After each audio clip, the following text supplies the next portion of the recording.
Tara! Let's talk. Tara! Let's talk. Ayan, itong aming medyo hindi kami masyadong maingay ngayon.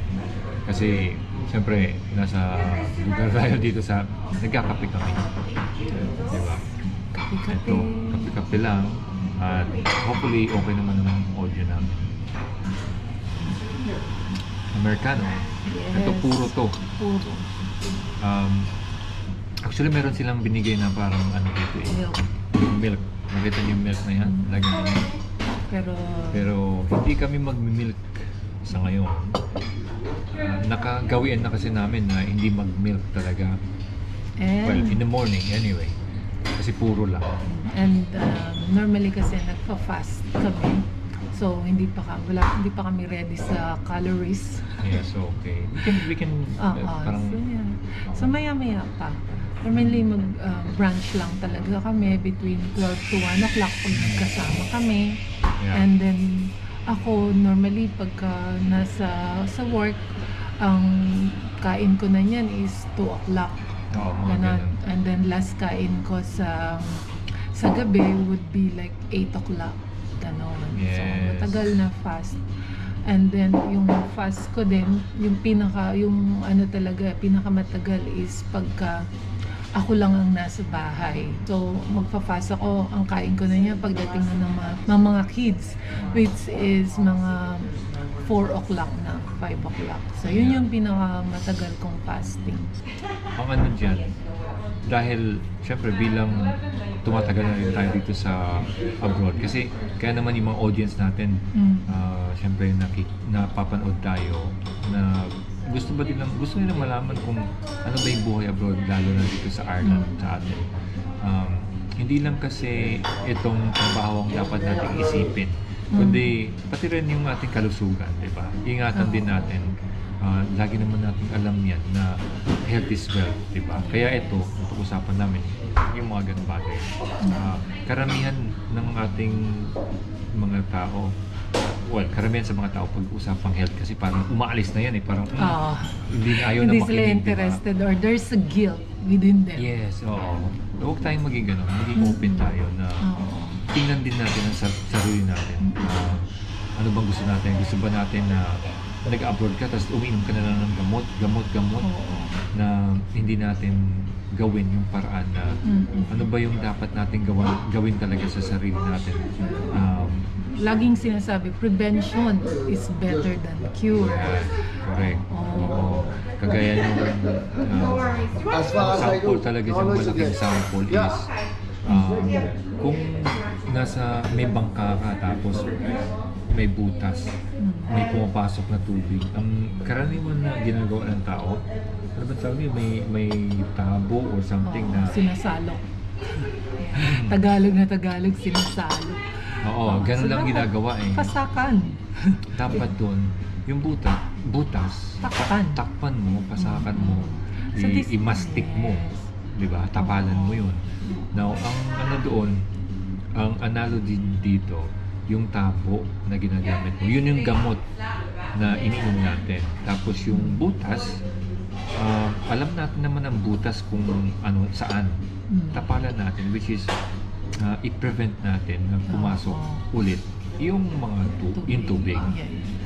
Diba? So yun, napaka-importante talaga dito sa buhay abroad or buhay sa Pilipinas or bilang buhay ng kahit na sino man na i-ano natin yung health natin, i-prioritize natin. Yeah. Hindi po pwedeng laging, rice is life. Diba? Yes. Rice is good, but everything na too much is not good. Dapat diba? Moderation kasi, lang. Okay, rice is life. Pero ano ba yun? Hindi naman tayo we have to look. Kasi parang akala natin or akala ng ating mga audience kasi sila ang sinasabihan. Or hindi, pero yun sa atin. Kumbaga, hindi naman sa nagmamagaling tayo. Hindi sa nagpipreach tayo. Or super healthy tayo. Kasi we still eat naman yung mga cakes and mga sweets, mga chocolates. Pero in moderation. We still eat that. Pero in moderation, and then we do fasting na napaka pagka kasi pinag-usapan ng fasting, ay, parang may negative na kagad dun sa tao. Naalala mo nung sinasabihan mo ako, Laura, let's start fasting. And ako napaka-nega ko talaga. Sabi ko, ano ba yan? Sabi ko, fasting, ang payat ko na. Oo. Diba? Ang payat ko na, ano pa bang gusto mo? Diba yung napaka-nega ko? Pero, but then, sabi mo, you explained to me na hindi naman siya yung pagpapapayat lang. Yung basta ganun guys, sa amin nag-uusap lang kami, nag-share kami ng yung mga dapat sana natin gawin, lahat tayo maging healthy kahit nag-work tayo abroad, ganyan, yun lagi. Anyway, guys, wala naman parang yung intention natin parate, every time na may mamit tayo, nami-mention naman natin yun eh. Oo, actually, diba? It's actually good na ikaw, di ba? Ang dami mong na-influence na tao. Na, actually, kahit mga puti, nung Ayun. talagang nakikita nila, kasi ginagawa ko yun eh. Hindi lang naman na sinasabi ko sa kanila, kundi kaming mag-asawa, ginagawa natin. Yung, sabi natin, you do what you preach. Kaya parang effective yun. Hindi naman sa gusto natin maging effective ang sinasabi natin. Talagang I guess it's our nature na mag-share ng mga nalalaman natin. Yung mga, alam mo yun, mga simpleng bagay lang naman. I-ano natin yung na sa una kasi diba parang ang hirap fasting, hindi ako kakain. Diba yung breakfast kasi yan yung pinaka-importante sasabihin na ganyan, pero hindi pala, diba? Hindi pala siya talaga, kumbaga naging black propaganda lang siya.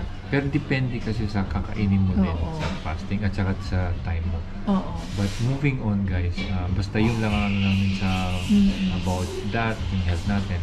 And ano pa bang natin dito sa abroad, working abroad, yung pamumuhay dito sa Ireland mismo. Yung sabihin natin, yun pala. Kasi ang tao, pagka tumagal ka na rito, when it comes to yung mga ipon-ipon ba? Kasi initially talaga, ang mga tao, pag nag-work abroad, magpapadala talaga yan ng pera sa Pinas for, let's say, mga binapera, mga utang, mga ganun, di ba? Yes. Tapos, ang mangyari... Padala sa mga kaibigan. Kaya, alam nyo na ang ating top set. Yun, yes. Yes, so gamitin nyo lang po ang aming promo code na MMK para makakuha ng €20 bonus sa unang padala. Tapos, ang kinaganda niyan, sa mga susunod pang padala, wala na kayong transaction. Kahit fee. Kailan, walang transaction fee. As promised by Top Send. At ito po ay magagamit din natin sa mga party dito sa Europe, sa Amerika, sa Canada, sa UAE. Germany, yung mga ganyan. Kaya okay siya. Okay. Guys, huwag kalimutan. Now, usapang life. Yung sinasabing, di ba umpisa nagpapadala ka ng mga ganun. Eventually, ang mangyayari kasi sa tao, magkakaroon ka na rin ng buhay mo rito sa Ireland. Mag-iisip ka na rin ng bahay, mag-iisip ka na rin ng yung future mo dito, little by little.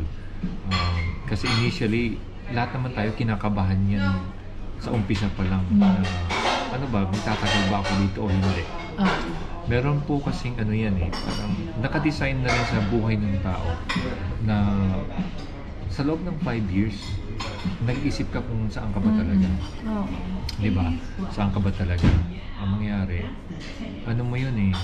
nakadesign na pati nga sa citizenship, naka-design yun na ano bang... By experience po ito. Kasi naalala mo tayo dati, no? Yung the first 5 years talaga, iniisip natin, lipat tayo ng Amerika. Yun talaga, di ba? Or America or Australia. Kasi nung time na yun, maraming nagsilipat na papuntang Australia. Dito. Which is kasi nun, di ba? Yung tawag dyan, recession. Yes. Nagkaroon ng recession after 5 years na ganyan. recession. So, ang dami. Even ako noon, pumipirma ako ng contract every 3 or 6 months. Pumipirma ako. Hindi ako Yes. permanent.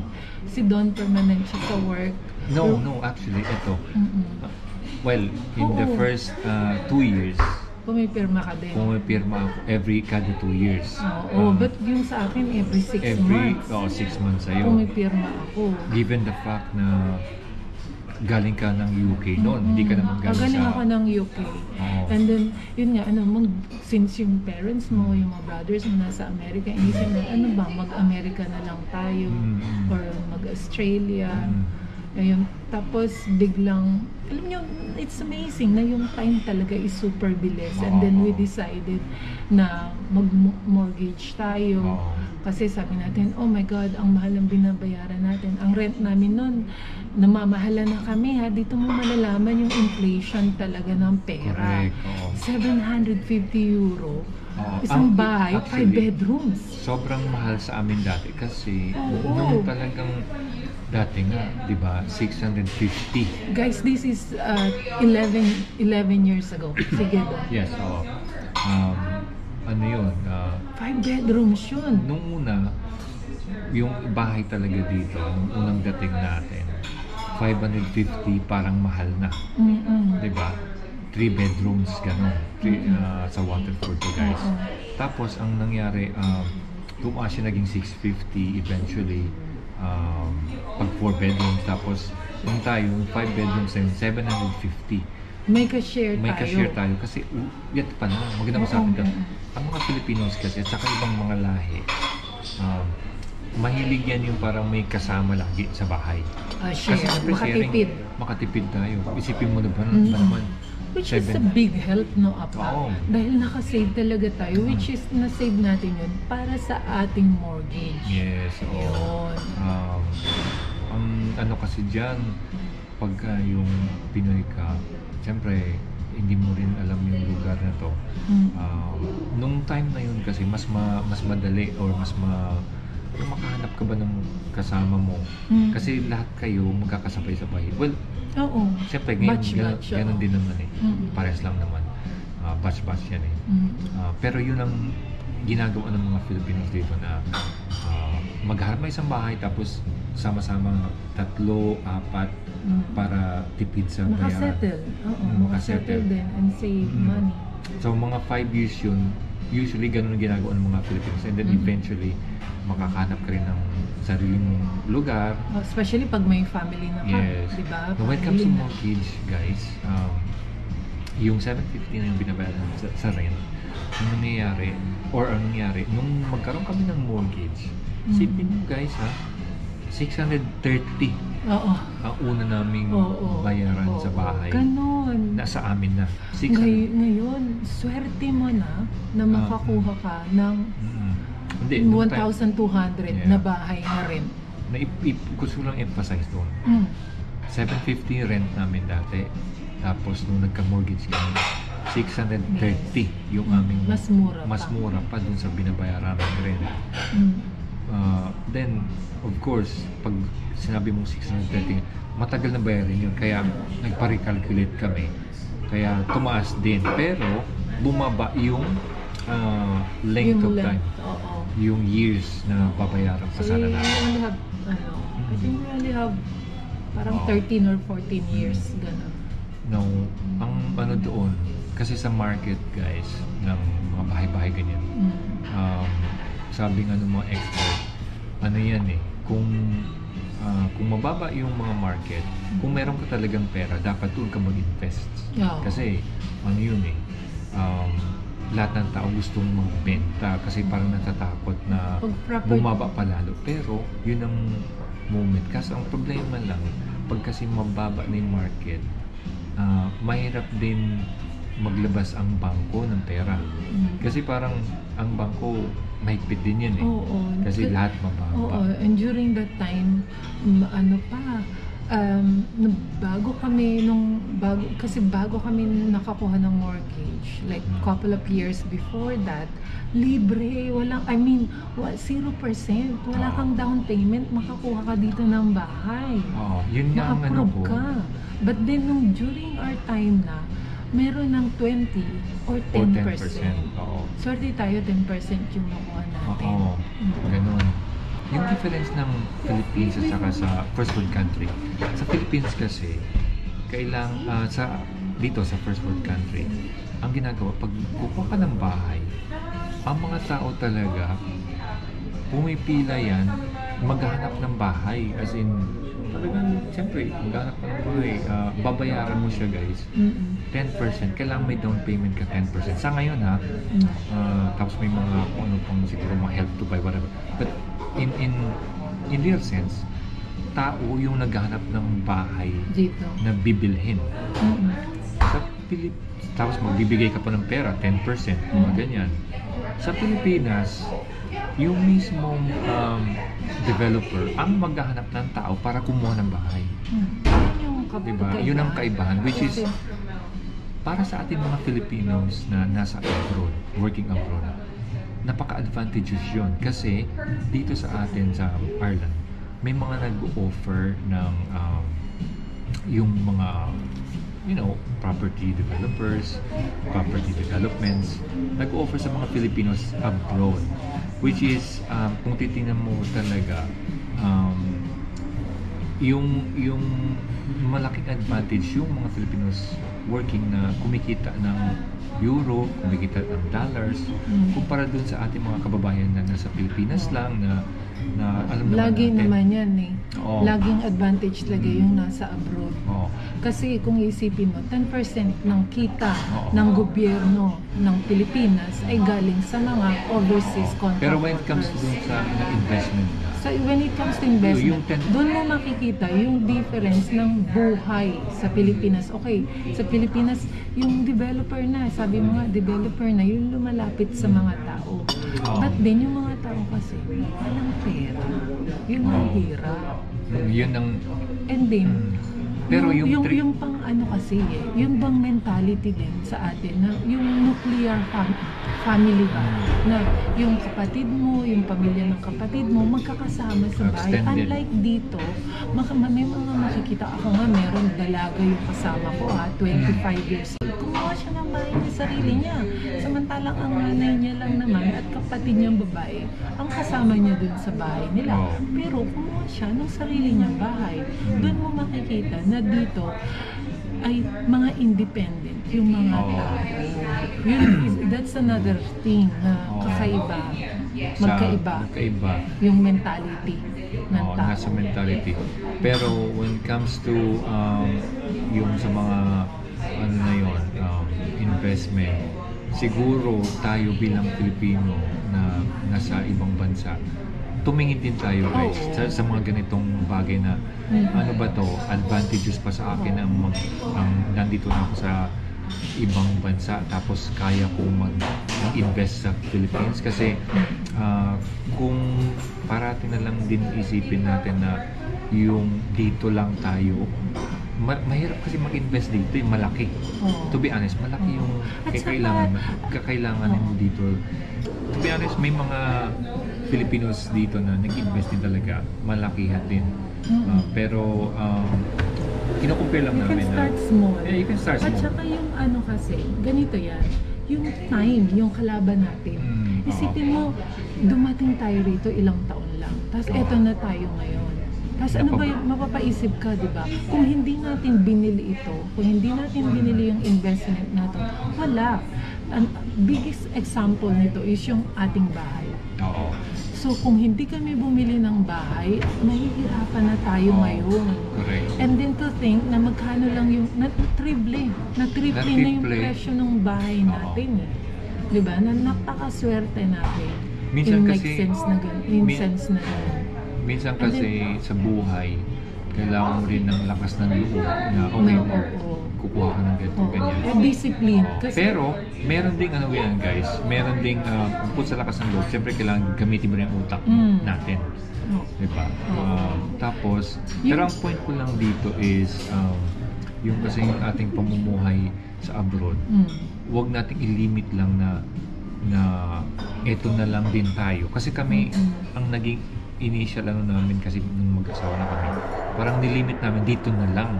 Pero yun pala, as you go on in life, na ma-meet mo yung mga tao, meron pa palang ibang way na okay, you know, you have to just be open-minded. At saka pag may opportunity, grab it talaga.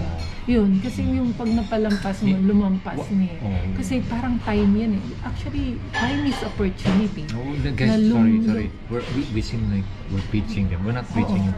Tayo na lang. Hindi yun nga yung sa atin. Diba? Yung parang kung isipin mo, yung opportunity na yun, pag nung pinalampas natin, oras siya eh. Oras yung kalaban natin eh. We're just, sa atin kasi, nag-share lang naman tayo sa ating na yung experience natin. Siyempre, ang mga tao, minsan pagka busy ka talaga, hindi mo ma-realize. Hindi yung looking back, yung pag nag-uusap tayo, nanghihinayang tayo na, bakit hindi natin ginawa? Oo, ganun. To be honest, nakakapahinayang mga moments. Pero, ito kasi guys, hindi, ito ko lang. Magsusundo kasi kami ng mga bata, kaya tumitingin pasensya na. Pero ang point ko dito, matagal pa meron pa tayo. We just hope na yung mga mistakes natin is yung makapag-share tayo sa mga viewer natin na hindi na rin Since kasi may mga nanonood na sa atin, may audience tayo, yun lang ang namin na parang dapat sana na nagawa natin yung mga ginagawa natin as of now. Pero siyempre, you know, we were so busy with our life then that time with the kids and all. Pero guys, don't worry. Since kasi napanood yun na to, parang magkaroon kayo ng maaga pa lang, alam nyo na. Maaga pa lang, alam nyo na yung gagawin me and you, okay, may mga bagay na napalampas tayo. But the good thing is, nagsisimula na tayo. Nagsisimula na natin. Yung at least ngayon, alam na natin na hopefully ito may natutunan kayo kahit paano, konting usap-usap lang. Kasi maganda yung ngayon pa lang alam natin. May napulot ka about health, about life, about para sa lahat. Reality, Pero yun nga, may sakong point yun lahat na talaga, yung point na to, na sa atin kasi naging busy tayo sa life natin, tapos hindi natin nakita iba pang aspects na gano'n. Tapos, yun nga, wala tayong na-meet wala tayong na-meet na tao. Wala tayong na-meet na tao na nakapag-direct sa atin about doon. Pero kami ngayon guys, may mga tao na na-meet namin. Thank God na medyo okay pa naman. Let's say, maaga-aga pa. Hindi, huwag natin patagalin to. Ang mangyari sa atin, bali, pag may opportunity dumating sa atin guys, pakinggan natin, panoorin natin, maging open-minded tayo at tingnan natin, suriin natin, hindi yung parang no. Kasi ang kalaban natin dito oras, time, na dapat sana ay tumatakbong oras at tayo naman ay nagiging mas lalong secure sa ating life at the end of the day. Pero siyempre, huwag natin kalimutan lagi na ating maging rin tayo, maging balance lang din sa buhay natin. Enjoy natin, So, maganda pag nag-enjoy ka, tapos okay, secured yung finances mo, mga ganyan. Siguro ganun na lang sa ngayon. Tumatakbo ang oras, magsusundo na po kami ng mga kids. So, ang until oras next natin, time na ating kwento. Okay. Salamat po at kape-kape tayo. Tara! Let's talk! Tara! Let's talk!